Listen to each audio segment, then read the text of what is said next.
Legend Saravana ஸ்டோர்ஸின் Akshaya Tritiya offer சவரனுக்கு ரூபாய் 1000 தள்ளுபடி மே 12 வரை. அகிலத்தை ஆளும் உழைப்பின் உறுதியை என்றும் வணங்கும் அக்னி.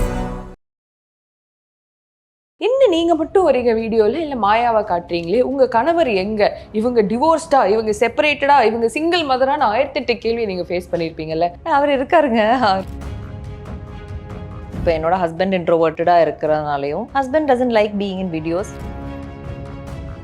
அதாவது நம்ம நினைச்சு கூட பார்க்காத ஒரு ஆங்கிள் எல்லாம் எடுத்துட்டு வராங்களே, ஸோ அதை நினைச்சிட்டு நானும் ரொம்ப கஷ்டப்பட்டிருக்கேன் ஆரம்பத்தில் நிறைய. இப்போ நான் சொல்றேன், இங்க பாருங்க, நான் பேசி முடிக்கிறேன், இன்டரப்ட் பண்ணாதீங்க, அதுக்கப்புறம் பேசுங்க. போக போக போக போக போக போக போக பட்டு பட்டு பட்டு பட்டு விழற அடி அப்படி இல்லை. ஒருத்தவங்களுடைய பர்சனல் லைஃப்ல என்ன நடந்துட்டு இருக்குன்றது அவங்களுக்கு மட்டும்தான் தெரியும். ஏதோ ஒன்று தங்கம் அந்த பாயிண்ட் சொன்னது சூப்பராக இருந்ததா, கொஞ்சம் வந்து கேமரா முன்னாடி சொல்கிறியா, ஓகே இது வரேன், பவுண்டரிஸ் பிளா பிளா பிளா அப்படின்னு சொல்லிட்டு போயிடுவா. That's all. பிரஸ்ட் ஃபீடிங் எல்லாம் எனக்கு இப்படி தான் இருக்கும்லாம் தெரியாது. சோஷியல் மீடியாவை பொறுத்த வரைக்கும் நான் கொஞ்சம் பூமர் தான். ஸோ குழந்தை பிறந்தாச்சுன்னா கண்டிப்பாக அடிச்சு தான் வளர்த்தணும் அப்படி தான் நான் நினச்சிட்டு இருந்தேன். மேம் எப்படி மேம் இந்த கமெண்ட் எல்லாம் நீங்கள் பார்த்துட்டும், நான் இப்போல்லாம் எப்படின்னா போஸ்ட் அண்ட் கோஸ்ட் தான். கலாட்டா நேயர்களுக்கு வணக்கம். இன்னைக்கு நம்ம கூட ரொம்ப ஸ்பெஷலான கெஸ்ட் இருக்காங்க, Swathi Jagadeesh, most popularly known as Maya Samma. அவங்களோட தான் இன்னைக்கு பேச போறோம். வணக்கம். வணக்கம். இன்னும் நீங்க மட்டும் வரீங்க வீடியோல இல்ல மாயாவை காட்டுறீங்களே, உங்க கணவர் எங்க, இவங்க டிவோர்ஸ்டா, இவங்க செப்பரேட்டடா, இவங்க சிங்கிள் மதரான 1008 கேள்வி நீங்க ஃபேஸ் பண்ணிருப்பீங்கல்ல. அவர் இருக்காருங்க. அவர் is not very interested in coming in videos. ஏன்னா நம்ம நினைக்கிறோம் எல்லாரும் பப்ளிக் லைஃப்க்கு ரெடியாக இருக்கணும், எல்லாரும் அவங்க பர்சனல் லைஃப் பற்றி நிறைய ஷேர் பண்ணணும் அப்படின்லாம் மக்கள் நிறைய நினைக்கிறாங்க. எனக்கு ஏன் ஒரு சில ரியாலிட்டி ஷோஸ், மற்றவங்களோட லைஃப் பார்க்கக்கூடிய ரியாலிட்டி ஷோஸ் ஏன் ஃபேமஸாக இருக்குன்னு பார்த்தீங்கன்னா, நம்ம ரொம்ப இன்வெஸ்டடாக இருக்கும் மற்றவங்களோட லைஃப்பில். நான் எதுக்கு இந்த ஜேர்னிக்குள்ளே வந்திருக்கேன்னா, என்னுடைய லேர்னிங்ஸ் வந்து மற்றவங்களுக்கு ஷேர் பண்ணலான்னு வந்திருக்கேன். ஸோ அதை அதோட நிறுத்திக்கிறதுக்கு நான் ஆசைப்படுறேன், அவ்வளோதான். ப்ளஸ் இன்னொன்று வந்து நிறைய பேருக்கு அந்த இன்ட்ரோவர்ட்ஸோட எனர்ஜி ரொம்ப புரிஞ்சுக்க மாட்டேங்கிறாங்களோ என்னவோ தெரியல. இப்போ அது இப்போ என்னோட ஹஸ்பண்ட் இன்ட்ரோவர்ட்டடா இருக்கிறதுனாலையும் வேற நிறைய இன்ஃப்ளூயன்சர்ஸ், எஜுகேட்டர்ஸ் நம்ம சோஷியல் மீடியால பார்த்துருக்கோம் இல்ல, மென் மட்டும் இது பண்றாங்கன்னா அவங்க வைஃப் குழந்தை இஸ் நாட் தேர். எனக்கு நிறைய டேடி ப்ரொஃபைல்ஸ் நிறைய பேரோட தெரியும், ஃபாதர் கண்டென்ட் எழுதுற இப்போ மென் நிறைய வந்துட்டாங்க. ஸோ அவங்க மற்ற ஃபேமிலி லைஃப் அதில் இல்லை. அதே மாதிரி நான் என்னோட எக்ஸ்பீரியன்ஸை ஷேர் பண்றேன். Husband doesn't like being in videos. And he is a biggest support system. He's always like, do what you feel is right. உனக்கு சரின்னு பண்றது நீ பண்ணு, நம்ம குழந்தைக்காக நீ பண்ற சரின்னு நினைச்சிட்டு பண்றேன்னா அது எல்லா குழந்தைங்களுக்கும் கரெக்டா இருக்குன்னு நினைச்சு நீ பண்ணிட்டு இருக்கிற, நீ தைரியமா பண்ணு. What ever it is that you feel is right, you do. அந்த ஒரு support system is always there. அந்த சிஸ்டம் தான் him. He is not that face or anything. பிராண்டோட ஃபேஸ் ஆர் அந்த எஜுகேஷனல் கண்டென்ட் கொடுக்குற face is me. So people come for me for that learning, for that experience. நான் share பண்ற ஒரு funny story அதுக்காக தான், not his version of the story. If he had his own version, he would probably have another account. இல்லை, so அவ்வளோதான். I'm just keeping that side aside and away from public life. உங்களோட இந்த public லைஃப்னால உங்களுக்கு வர அந்த கான்ட்ரவர்சிஸோ இல்லை negative கமெண்ட்ஸோ அவர் ஏதாவது affect பண்ணுதா? அவர் என்ன சொல்வார் இந்த மாதிரி கமெண்ட்ஸ் எல்லாம் பார்த்து? அவர் எதுவுமே பார்க்கறதெல்லாம் இல்லை. He doesn't see, he doesn't bother. நானுமே ஃபார் தட் மேட்டர் ஆரம்பத்தில் தான் ஃபர்ஸ்ட் ஃபியூ இயர்ஸ் இதெல்லாம் அஃபெக்ட் பண்ணிட்டு இருந்துச்சு. ஏன்னா பப்ளிக் லைஃப் என்னங்கிறது தெரியாது. இப்போ என் ஃப்ரெண்ட்ஸ் ஒருத்தவங்க நல்ல ஒரு இப்போ எஜுகேட்டர் கிடையாது, சைக்காலஜிஸ்ட் கிடையாது, ஒன்றும் கிடையாது, இருந்தாலும் அவங்களோட லைஃப்ல நடந்த ஒரு நல்ல பேரண்டிங் எக்ஸ்பீரியன்ஸ், அவங்களோட குழந்தை சொன்ன ஒரு நல்ல ஒரு விஷயம், ஏதாவது ஒன்று போடணும், ஏதோ ஒன்று எழுதணும்னு நினைச்சா கூட பயப்படுறாங்க என்ன கமெண்ட் வருமோ. ஏன்னா நம்மளோட ஒரு பகுதி நம்ம அங்கே எடுத்து போடுற மாதிரி we are putting ourselves there இல்ல. அப்போ அதுக்கு எப்படி ஒரு ரெஸ்பான்ஸ் வரும்? ஒன்றும் வேணாம், ஒரு ஃபோட்டோ, எங்கேயா ட்ரிப்பு போயிட்டு வர ஃபோட்டோஸ் யாராவது ஆன்லைனில் போட்டால் கூட இது நல்லா இல்லை அந்த ட்ரெஸ் சரியில்லை, ஏதோ ஒன்று போடுறாங்க இல்லைங்களா, அது ஆளுங்களை ரொம்பவே அஃபெக்ட் பண்ணும். வார்த்தைகளுக்கு அப்படி ஒரு பெரிய ஒரு வேல்யூ இருக்கு. It has a power, word has at power. So அதை நினச்சிட்டு நானும் ரொம்ப கஷ்டப்பட்டிருக்கேன். ஆரம்பத்தில் நிறைய பேடாக ஃபீல் பண்ணியிருக்கேன், சேடாக ஃபீல் பண்ணியிருக்கேன். என்னடா இப்படியெல்லாம் பேசுகிறாங்க, நம்ம ஏதோ ஒரு எண்ணத்தில் நம்ம அப்படி சொல்கிறோம், ஒரு நல்ல எண்ணத்தில் நம்ம சொல்கிறோம், இவங்க இப்படி ஒரு ஆங்கிள், அதாவது நம்ம நினச்சி கூட பார்க்காத ஒரு ஆங்கிள் எல்லாம் எடுத்துகிட்டு வராங்களே அப்படின்லாம் ஸ்டார்டிங்கில் நினச்சிருக்கேன். பட் போக போக போக போக போக என்ன ஆகும்னா அது அப்படியே பழகிரும். இத்தனை டைப் ஆஃப் பீப்புள் இருக்காங்க நம்மளை சுற்றி. எல்லாரும் எல்லா விஷயத்தையும் ஒரே மாதிரி எடுத்துக்கிறது இல்லை. இப்போ நம்ம எல்லாரும் 14 வருஷம் அதே எஜுகேஷன் தான் we went through from LKG to 12th standard. எல்லாரும் அதே எஜுகேஷனை ஒரே மாதிரி எடுத்துக்கிட்டாங்களா? ஒரே மாதிரி ஃபீல்டுக்குள்ளே போனாங்களா? எல்லா சப்ஜெக்ட்ஸையும் ஒரே மாதிரி அவங்க விரும்பினாங்களா? ஒரு சில டீச்சரை பிடிக்கும், சில டீச்சர்ஸை பிடிக்காது, சில சப்ஜெக்ட்ஸ் பிடிக்கும், சில டீச்சர்ஸை பிடிக்குங்கிறனாலே சில சப்ஜெக்ட்ஸ் பிடிக்கும், அந்த மாதிரி இல்லையா? ஸோ டிஃப்ரெண்ட் பீப்புள் இருக்காங்க அப்படிங்கிற ஒரு புரிதல் வர வர வர வர அந்த டிஃப்ரெண்ட்டாக வரக்கூடிய கமெண்ட்ஸையும் அந்த ஒரு ஃப்ளோவில் எடுத்துக்க நம்ம கற்றுக்கிறது தான் ஸ்லோலி. இப்போ குட்டி இன்ஃப்ளூயன்சர்ஸ், எஜுகேட்டர்ஸ் எல்லாம் நிறைய பேர் என்ன மாதிரி பீப்புளுக்கு மேம் எப்படி மேம் இந்த கமெண்ட் எல்லாம் நீங்கள் பார்த்துட்டும் நான் இப்போல்லாம் எப்படின்னா போஸ்ட் அண்ட் கோஸ்ட் தான்.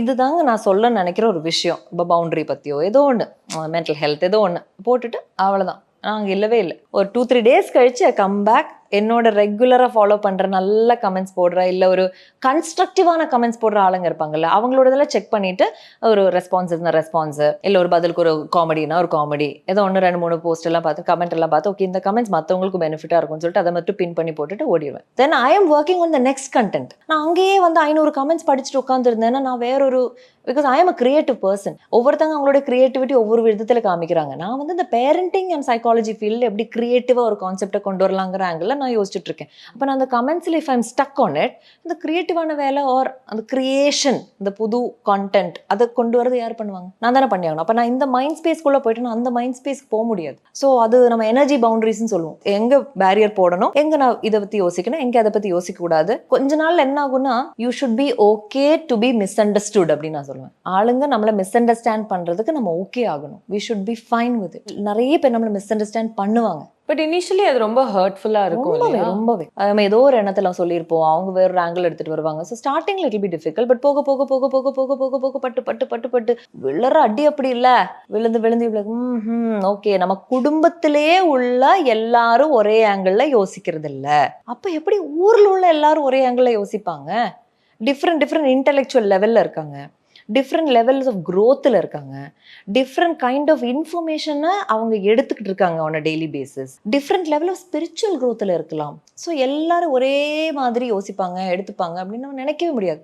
இப்போ ஒரு சிம்பிளான விஷயம், ஒரு லிப்ஸ்டிக் போடுறது ஒரு கண்டென்ட் அப்படின்னா ஓகே அதில் இவ்வளோதான் யோசிக்கிறதுக்கு இருக்குது, அது அப்படி தான் யோசிப்பாங்க. நம்ம when we are talking about taboo subjects or social issues or slightly political angle, slightly emotional angle வரும்போது அந்த லிப்ஸ்டிக் கண்டென்ட் மாதிரி இருக்காது. it will be much more diverse and பயங்கர லேயர்டாக இருக்கும் கான்செப்ட்ஸ்.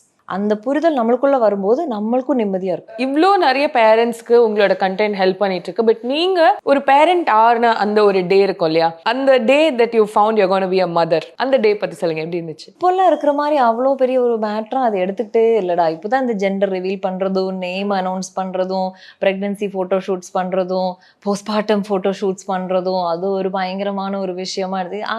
நான் பிரெக்னென்ட் ஆகி அந்த டைம்ல சோஷியல் மீடியா அந்த அளவுக்கு இருந்தது, ஃபேஸ்புக்கெல்லாம் இருந்தது. பட் இப்போ இருக்கிற அளவுக்கு ஒரு ஒரு ஒரு ஹைப் இல்லை எதுக்கும். ஸோ அதனால சிம்பிளாக தான் இருந்தது. ப்ரெக்னென்ட் ஆனது அம்மாவுக்கு கூப்பிட்டு சொன்னேன். அப்போ அம்மா உயிரோடு இருந்தாங்க. கூப்பிட்டு சொன்னேன், அப்பாவுக்கு சொன்னேன். அம்மா தான் அப்பாவுக்கு சொன்னாங்க, நான் அம்மாவுக்கு மட்டும் தான் சொன்னேன். அப்புறம் மாமியார்ட்ட சொன்னேன், அவ்வளோதான். ஹஸ்பண்ட்ட சொன்னேன். Obviously actually I am very thankful. சரியா, அப்போல்லாம் சோஷியல் மீடியா இல்லாதது ஐ எம் வெரி தேங்க்ஃபுல். ஏன்னா இப்போது என்னோட கிளையண்ட்ஸாக இருக்கட்டும், இப்போ ப்ரெக்னென்ட் போஸ்ட்மார்ட்டம் மதர்ஸ் எல்லாம் the pressure that they're going through. Ma'am இது பண்ணணுமா, ஃபோட்டோஷூட்லாம் பண்ணணும் இல்லை, இப்போ நம்ம எங்கேயாவது ட்ராவல் பண்ணி தானே போய் அதெல்லாம் பண்ணணும், எந்த மந்தில் நான் ட்ராவல் பண்ணலாம், இல்லை எந்த மந்தில் நான் ஒர்க் அவுட்ஸ்க்கு ரிட்டர்ன் ஆகலாம் பேபி பிறந்ததுக்கு அப்புறம். ஸோ அதை பற்றியெல்லாம் ரொம்ப வரிட் ஆகுறாங்க நிறைய பேர், ரொம்ப ஒப்சஸ் பண்ணுறாங்க. பண்ணக்கூடாதுன்னு இல்லை, ஒர்க் அவுட் கண்டிப்பாக பண்ணி ஆகணும். பட் அதில் ரொம்ப மைண்ட் அதுக்குள்ளே போயிடுது பயங்கரமாக. நான் சம்டைம்ஸ் யோசிப்பேன், இந்த சோஷியல் மீடியாவே இல்லாமல் இருந்தது நீங்கள் எவ்வளோ ட்ராவல் பண்ணியிருப்பீங்களாடான்னு யோசிப்பேன். நான் நிறைய பேர் ட்ராவல் பண்ணுறதே வந்துட்டு அந்த ஃபோட்டோஸ் போடுறதுக்காகவும் அந்த லைக்ஸ் அண்ட் கமெண்ட்ஸ்க்காகவுன்ற மாதிரியே எனக்கு ஃபீல் ஆகும் அப்பப்போ. தோ சோஷியல் மீடியாவில் இருக்கேன், ஆக்டிவாக இருக்கேன் அப்படின்னாலும் சோஷியல் மீடியாவை பொறுத்த வரைக்கும் நான் கொஞ்சம் பூமர் தான். என்னோட கண்டென்ட் போடுறதோட நான் சரி பர்சனல் லைஃப், பர்சனலாக நான் போய் பண்ணுற எக்ஸ்பீரியன்ஸ் இதெல்லாம் அவ்வளோக்கா போடுறதில்ல. ஒரு 10-15% மட்டும்தான் சோஷியல் மீடியாவில் இருக்குது. ஆனால் அதுவும் ஃபீல்டில் ஃபுல்லாக என் ஃபேஸை பார்க்கும்போது எல்லாருக்கும் எப்படி தோணுன்னா இவங்க ஃபுல்லாகவே இவ்வளோதான் போல இருக்கு அப்படின்னு நினச்சிக்கிறாங்க. உங்களோட லேபர் அண்ட் போஸ்ட்மார்ட்டம் எப்படி இருந்துச்சு? நான் வந்து ஐ வென்ட் டு ஒரு கொலாபரேட்டிவ் கேர் இருக்கக்கூடிய ஒரு என்ன சொல்லுது, மிட் வைஃப் எல்லாம் இருக்கக்கூடிய ஒரு நேச்சுரல் பர்த்திங் சென்டர் தான் போனேன் கொச்சினில். ஸோ எனக்கு கொஞ்சம் பர்த்திங் எக்ஸ்பீரியன்ஸ் கொஞ்சம் வேற மாதிரி இருந்தது. கன்வென்ஷனல் ஹாஸ்பிட்டல் எக்ஸ்பீரியன்ஸ் கிடையாது. பட் அங்கே இப்போ மிட் வைஃப், ஆப்ஸ்டெட்ரிஷியன் எல்லாரும் இருக்காங்க. நான் போகும்போது அதோட ஸ்டார்டிங் ஸ்டேஜில் இருந்த ஒரு ஸ்டேஜில் தான் நான் போனேன். என்னோட எக்ஸ்பீரியன்ஸ் எல்லாரோட எக்ஸ்பீரியன்ஸ் மாதிரி இருக்காது. அதனால நான் அதை பற்றி பெருசாக சொல்ல விரும்பலை. ஏன்னா எல்லாரும் இப்படிலாம் இருக்கா அந்த மாதிரி இருக்கும். ஜஸ்ட்டு வந்து நான் என்ன புரிஞ்சுக்கிட்டேன்னா, பர்த்திங் அப்படின்னு வரும்போது ஒரு மிட்வைஃப் ஒரு பர்த்தை பார்க்குறது ஒரு மாதிரி இருக்கும், ஒரு obstetrician பர்த்தை பார்க்குறது ஒரு மாதிரி இருக்கும். இவங்க 2 பேரும் சேர்ந்து இருக்கிற இடத்துல பெட்டர் அவுட்கம்ஸ் வருது. இப்போ யூரோப்பியன் கண்ட்ரீஸ்ல எல்லாம் பார்த்தீங்கன்னா they have a collaborative careன்னு சொல்லுவாங்க, where midwives are also there, obstetricians are also there. அப்போ when they are needed they are called. இப்போ என்ன ஆகுதுன்னா obstetriciansக்கு பயங்கர chunk of work வருது. The amount of people that they are seeing is too high for them to really manage. So they are also under extreme pressure. And so இப்போ நம்ம கண்ட்ரியில் autonomous midwifery இல்லை, அதாவது மிட்வைஃப்னு தனிப்பட்ட முறையில் மிட்வைஃப்னா 2-3 பேர் தான் இருக்காங்க நம்ம கண்ட்ரியில். ஹைதராபாத், கொச்சின், ஒரு சில இடங்கள்ல தான் இருக்கு. பட் நர்ஸ் மிட்வைஃப்ஸ் வந்து இன்னும் ட்ரெயின் பண்ணி கொண்டு வரது ஒரு கேம்பெயின் ஏதோ ரன் ஆகிட்டு இருக்கு இப்போ. ஆக்சுவலி இன்னும் கொஞ்சம் நர்ஸ் மிட்வைஃப்ஸ் நல்லா ஸ்ட்ராங்காக கொண்டு வரணும். அப்போ என்ன ஆகும்னா அவங்க அந்த obstetriciansக்கு அப்படியே ஹேண்ட் டு ஹேண்ட் ஒர்க் பண்ணுவாங்க. அண்ட் விமனுக்கும் ஒரு பெட்டர் எக்ஸ்பீரியன்ஸ் கிடைக்கும், பெட்டராக அவங்கள கவனிக்கிற மாதிரி இருக்கும், ஒன் அட்டென்ஷன் இன்னும் கொஞ்சம் பெட்டராக இருக்கும். ஸோ அந்த ஒரு கொலாபரேட்டிவ் கேரை நோக்கி தான் நம்ம கண்ட்ரி போயிட்டு இருக்குன்றது தான் நான் கேள்விப்படுறேன். பட் நான் அந்த மாதிரி ஒரு இடத்துக்கு தான் போனேன், அதனால எனக்கு கொஞ்சம் பர்த் அவுட்கம்ஸ் பெட்டராக இருந்தது. பட் பாக்கி எல்லாம் நியூ இன்ஃபர்மேஷன், எல்லாமே பிரஸ்ட் ஃபீடிங் எல்லாம் எனக்கு இப்படி தான் இருக்கும்லாம் தெரியாது. அதே மாதிரி சாலிட்ஸ், சாப்பாடு ஊட்டுறதுல இவ்வளோ விஷயம் இருக்குன்றது சத்தியமாக எனக்கு தெரியாது. ஏன்னா எனக்கு பொறுத்த வரைக்கும் ஒரு இது என்னது பியூரி மாதிரி இப்படி கலக்கி ஊட்டுறது தான் சாப்பாடு ஊட்டுறது. பட் அதுக்குள்ள ஒரு விஷயம் பேபி லெட் வீனிங் அப்படின்லாம் இருக்குன்னு தெரியாது. பிரஸ்ட் ஃபீடிங்கே பார்த்தீங்கன்னா பம்ப் பண்ணி ஃபீட் பண்ணலாம், அது எல்லாமே நியூ இன்ஃபர்மேஷனாக இருந்தது. ஜென்டல் பேரண்டிங், ஸோ குழந்தை பிறந்தாச்சுன்னா கண்டிப்பாக அடிச்சு தான் வளர்த்தணும் அப்படிதான் நான் நினச்சிட்டு இருந்தேன். நல்ல வேலைக்கு நான் ஒரு ஃபேஸ்புக் குரூப்பில் ஜாயின் பண்ணேன் பேபி பிறந்ததுக்கப்புறம், ஜென்டில் பேரண்டிங் இந்தியா. ஸோ அதில் ஜாயின் பண்ணதுக்கப்புறம் அடிக்காமல் வளர்த்த முடியும். அப்போது குழந்தையோட இமோஷனல் ரெகுலேஷனை வந்து நம்ம சொல்லி கொடுத்தா தான் அதுக்கு இமோஷனல் ரெகுலேஷனே என்னன்னு தெரியும். அதோட லிம்பிக் சிஸ்டம் வந்துட்டு க்ரோ ஆகிட்டு இருக்கு, டெவலப் ஆகிட்டு இருக்கு, அது இமோஷனல் பிரெயின். அப்போ அந்த டைமில் போய் அது ஏதோ ஒன்று பண்ணிச்சுன்னு சொல்லிட்டு அடிக்கிறது ஒதுக்கிறலாம் பண்ணியாச்சுன்னா குழந்தை அப்படியே ஷட் ஆஃப் ஆயிரும். they won't be able to emotionally connect back to us, they won't feel safe. சுத்தி இருக்கவங்க இன்னுமே ஒரு கமெண்ட் போட்டுட்டே தான் இருக்காங்க, இவங்க வந்து குழந்தைய வச்சு பிசினஸ் பண்றாங்களா, இல்ல வந்து இந்த வயசுல அந்த குழந்தைய இவ்வளோ எக்ஸ்போஸ் பண்றது சரியா, இந்த மாதிரி கேள்விகள்லாம் எப்படி ஹேண்டில் பண்றீங்க? ஒருத்தவங்களுடைய பர்சனல் லைஃப்ல என்ன நடந்துட்டு இருக்குன்றது அவங்களுக்கு மட்டும்தான் தெரியும். இப்போ என் கூட மாயா வந்து ஒரு 30 செகண்ட் ரீல்ல வந்து கேமரா முன்னாடி நிக்கிறாங்கிறதுனால மிச்ச 24 மணி நேரத்துக்கும் அதை தான் பண்ணிட்டு இருக்கான்னு அவங்க ஏன் அசியூம் பண்ணணும்? அவங்க இங்கே எக்ஸ்ட்ரா கிளாஸ் போகிறாங்க, மியூசிக் கிளாஸ் போகிறாங்க, விளையாடுறாங்க, ஃப்ரெண்ட்ஸ் கூட இருக்காங்க, மற்ற ஃபேமிலிஸ் நம்ம மீட் பண்ணுறோம், இப்போ கூட ட்ரிப்புக்கு வந்திருக்கோம், எவ்வளோ விஷயங்கள் நம்ம லைஃப்பில் நடக்குது. அப்போ அந்த ஒரு விஷயத்தை பார்த்துட்டு அந்த குழந்தை இது மட்டும் தான் பண்ணுது, அவங்க அது மட்டும் தான் பண்ண வைக்கிறாங்க அப்படின்னு அவங்க யாரோ உட்காந்து ஜட்ஜ் பண்ணால் நம்ம பாதர்டாக இருக்க முடியுமா? எத்தனையோ சைல்டு ஆக்டர்ஸ் இருக்காங்க, சைல்டு அட்வர்டைஸ்மெண்ட்ஸில் எத்தனையோ பேர் இருக்காங்க. ஃபோர்ஸ் பண்ணியே நிறைய குழந்தைங்களை எவ்வளோ தூரத்துக்கு ஸ்டேஜ் மேலே ஏற்றி ஒவ்வொரு விஷயங்கள் பேரண்ட்ஸ் பண்ண வைக்கிறாங்க. நானும் ஒவ்வொரு இந்த மாதிரி குட்டி குட்டி கிளாஸ், எக்ஸ்ட்ரா கரிக்குலர் கிளாஸ் வரும்ல, நிறைய பேரண்ட்ஸ் ஃபோர்ஸ் பண்ணி பண்ண வைக்கிறது நான் பார்த்துருக்கேன். அதில் மாயா இன்ட்ரெஸ்ட் ஒரு கிளாஸில் ஜாயின் பண்ணியிருக்கானா அதே கிளாஸுக்கு போகிற இன்னொரு பேர் போ உள்ள போ பண்ணு அப்படி சொல்றதுல நானும் பார்த்துருக்கேன், எடுத்திருக்கேன். ஸோ ஒவ்வொரு parent is operating at different level. Okay, எனக்கு கிடைக்கல இந்த கிளாஸஸ் இல்லை, அதனால என் குழந்தைக்கு கிடைக்கணும் அப்படின்னு கிளாஸில் விடுறவங்க இருக்காங்க. நான் வந்து அவளுக்கு பிடிச்சிருக்குங்கனால நான் விடுறேன். அப்போ நான் அந்த பேரண்ட் ஜட்ஜ் பண்ண முடியுமா? they have their own story behind. Unless and otherwise you don't know another person's story, please don't comment. Ana, that is the way social media works. So just because Maya is there in one reel with me does not mean she is aware of what's happening on social media. She doesn't even have a phone. அது 18 வயசு வரைக்கும் நான் ஃபோனும் வாங்கி கொடுக்க போகிறதில்ல. So there's nothing that this child knows except ஒரு 1-2 வீடியோக்கு வேணால் எப்பாவது வந்துட்டு பவுண்டரி இதுனா அது, நான் இப்படி தான், எங்கள் அம்மா இப்படி தான் சொன்னாங்க, அவ்வளோதான் சொல்லிட்டு போயிட்டே இருப்பா, அவ்வளோதான். அதுவும் அவள் இன்ட்ரோவர்ட்டட். ஸோ எப்பவும் கூப்பிட்டா எல்லாம் வர்றதும் எடுக்கிறதுலாம் பண்ணவும் மாட்டான். நிறைய கிட்ஸ் நம்ம வாண்டடாக போய் நிறைய டான்ஸ் எல்லாம் பண்ணுறது பார்த்துருக்கோம்ல, ரொம்ப high energy kids who want to showcase their talent. அந்த மாதிரி கிட் கிடையாது. She is in her own world, she is very introverted. ஏதாவது ஒன்று தங்கம் அந்த பாயிண்ட் சொன்னது சூப்பராக இருந்ததா, கொஞ்சம் வந்து கேமரா முன்னாடி சொல்கிறியா, நல்லாயிருக்கும், பீப்புளுக்கு இன்ஸ்டா ஃபாலோவர்ஸ் நல்லாயிருக்கும். ஓகே இதோ வரேன் சொல்லுவா, பவுண்டரிஸ் ப்ளா ப்ளா ப்ளா அப்படி சொல்லிட்டு போயிடுவா. That's all.